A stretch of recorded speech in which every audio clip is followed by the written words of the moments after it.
5학년 학생 여러분 안녕하세요. 이번 수학 익힘 풀이는 초과와 미만에 대한 내용입니다. 수학 익힘책 8쪽과 9쪽인데요. 먼저 여러분들 스스로 두 페이지에 있는 내용을 풀어보시기 바랍니다. 영상은 잠깐 멈추시고요. 지난 시간에 배웠던 이상, 이하 개념과 비교해 가면서 초과, 미만에 대한 내용을 풀면 조금 더 쉽게 풀 수 있을 거예요.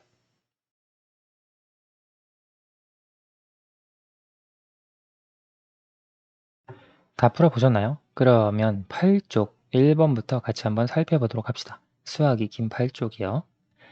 슬기네 반 학생들이 한 학기 동안 읽은 책의 수를 조사하여 나타낸 표입니다. 물음에 답하세요. 슬기네 반 학생들이 한 학기 동안 읽은 책의 수예요. 슬기는 26권을 읽었고 다현이는 19권, 재환이는 28권 이렇게 6명 학생이 한 학기 동안 읽은 책의 수가 있는데요. 꽤 책을 많이 읽었죠. 한 학기 동안 이만큼 읽었으면. 자, 그러면 물음에 답해 봅시다. 한 학기 동안 읽은 책이 26권보다 많은 학생의 이름을 모두 써보세요. 26권보다 많은 학생. 여기는 아니죠. 26권과 같죠. 26권보다 많은 학생은 재환이, 또 민지, 2명이네요. 그렇죠? 이름을 모두 써보세요. 되어 있으니까 재환이 26권보다 많이 읽었고 민지도 26권보다 많이 읽었습니다. 한 학기 동안 읽은 책이 26권 초과인 학생이 읽은 책의 수를 모두 써보세요. 26권 초과라고 하는 것이 사실 26권보다 많이 읽은 학생들이 되겠죠.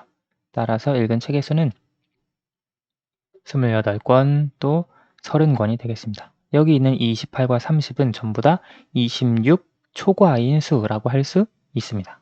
그렇죠? 2번 지혜네 반 학생들이 2분 동안 넘은 줄넘기 횟수를 조사하여 나타낸 표입니다.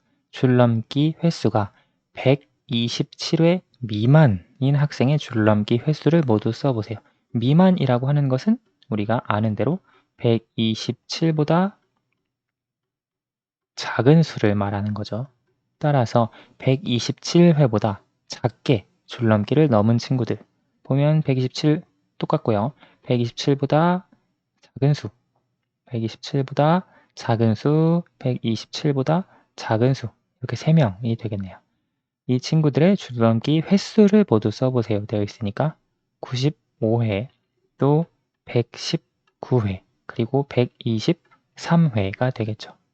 여기서 만약에 127회 이하인 학생의 줄넘기 횟수를 모두 써보세요 라고 했다면 지혜도 포함이 되었어야겠죠. 여기에. 그런데 이하가 아니라 미만이라고 했으니까 지혜는 여기에 포함되지 않습니다.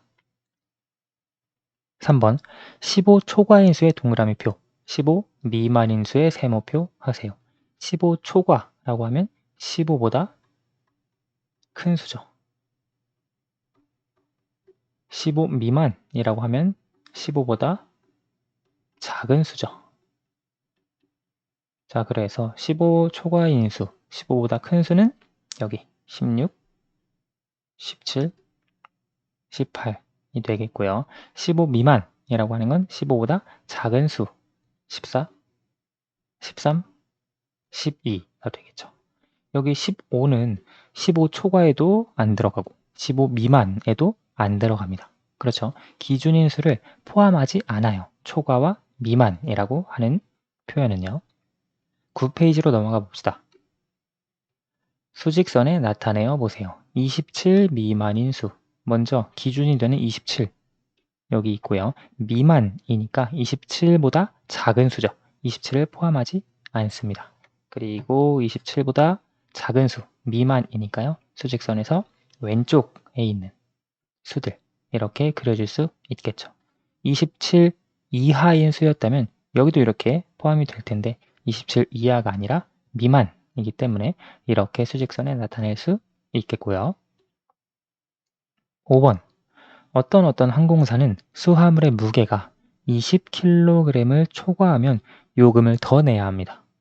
요금을 더 내야 하는 수화물을 모두 찾아 기호를 써보세요. 요금을 언제 더 내야 되냐면 20kg을 초과 하면 더 내야 된대요. 그러니까 20kg보다 더 무거우면, 그렇죠? 20kg 숫자가 20보다 더 크면 요금을 더 내야 되는 거예요.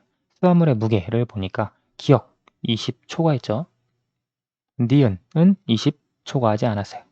디귿도 초과하지는 않았어요. 그렇죠? 20과 똑같으니까. 27.7 초과했고요. 15.6 초과하지 않았어요. 21.1 초과했습니다. 자, 문제에서 요금을 더 내야 하는 수화물을 모두 찾아 기호를 써보세요 라고 했으니까 기역 수화물, 그리고 리을 수화물, 비읍 수화물, 세 수화물의 경우에는 무게가 20kg을 초과했기 때문에 요금을 더 내야겠습니다. 6번, 통과 제한 높이가 2m인 도로가 있습니다. 통과할 수 있는 자동차를 모두 찾아 기호를 써보세요. 우리가 그렇죠. 차를 타고 도로를 지나다니다 보면 이런 것들 본 적이 있을 거예요. 자, 그래서 이 표시가 어떤 표시냐면 이 숫자가 있을 때 2m 미만인 자동차가 통과할 수 있다는 거예요. 이 높이가요. 그렇죠. 예를 들어 3이 써 있다면 3m 미만 통과 가능, 그런 거고요. 뭐 1.7 좀 낮은 곳에는 그렇게도 나와 있어요. 자, 여기에 보면 2m 미만 통과 가능이라고 되어 있는데, 그러면 이 자동차들 중에 높이가 2m보다 작은 자동차들만 통과할 수 있는 거죠. 통과할 수 있는 자동차를 찾아 기호를 쓰라고 했으니까요. 여기 이 높이를 센티미터로 표현하고 있으니까 2m를 센티미터로 바꾸어주면 200cm죠. 그래서 2m 미만 통과 가능을 다시 쓰면 200cm 미만 통과 가능입니다. 그렇죠? 200cm 미만은 200cm보다 작은, 높이가 더 낮은 자동차들만 통과할 수 있다는 거예요. 자, 보면 기역 200cm 미만, 이거는 통과 못해요. 디귿도 통과. 리을은 200cm 미만이 통과할 수 있는데 200cm 딱 걸리죠. 그래서 이건 통과할 수 없어요. 그리고 이건 통과할 수 없고 너무 높고요. 150은 통과할 수 있습니다. 그래서 2m 미만, 200cm 미만의 높이를 가지고 있는 자동차는 기역, 그리고 디귿, 그리고 비읍이 되겠습니다. 통과할 수 있는 자동차는 기역, 디귿, 비읍이 되겠고요. 그래서 우리가 이번 시간에 초과, 미만 살펴봤고 지난 시간에 이상, 이하 살펴봤죠. 그 둘의 차이는 기준이 되는 수를 포함하느냐, 포함하지 않느냐, 그것이 가장 큰 차이라고 할 수 있겠습니다. 오늘 수학 익힘 풀이는 여기까지 하도록 하겠습니다. 감사합니다.